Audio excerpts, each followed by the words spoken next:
प्रश्न समानता के विभिन्न रूपों का वर्णन करें।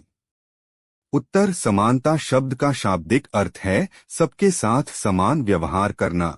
हम कह सकते हैं कि जब किसी व्यक्ति के साथ जाति, धर्म, भाषा, लिंग, जन्मस्थान के आधार पर बिना किसी भेदभाव के समान व्यवहार किया जाता है तो यह समानता है। समानता के विभिन्न रूपों को हम इस प्रकार समझ सकते हैं।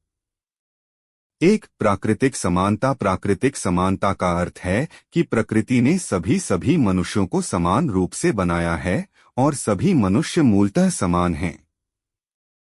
दो, सामाजिक समानता। सामाजिक समानता का अर्थ है कि समाज में सभी व्यक्ति समान हैं और समाज में किसी भी प्रकार के विशेष अधिकार मौजूद नहीं होने चाहिए। समाज में जाति, धर्म, लिंग, भाषा आदि के आधार पर कोई भेदभाव नहीं होना चाहिए। यह सामाजिक समानता को दर्शाता है। तीन, नागरिक समानता। नागरिक समानता का अर्थ है कि कानून की नजर में सभी व्यक्ति समान हैं और राज्य द्वारा बनाए गए राज्य द्वारा नियमों के तहत भी सभी समान हैं। सभी नागरिकों को बिना किसी भेदभाव के सभी नागरिक स्वतंत्रताएं और अधिकार प्राप्त होने चाहिए। इसे नागरिक समानता कहा जाता है।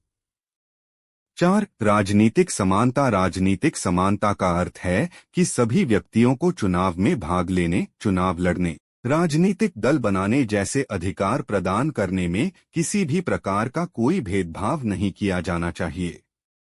पांच, आर्थिक समानता। आर्थिक समानता का अर्थ है कि देश में किसी भी प्रकार की आर्थिक असमानता न हो, अर्थात प्रत्येक व्यक्ति को आर्थिक आर्थिक सुरक्षा मिले और उसे रोजगार के अवसर भी प्राप्त हों और वह आधार पर नौकरी और व्यवसाय करने के लिए स्वतंत्र हो। उसकी क्षमता का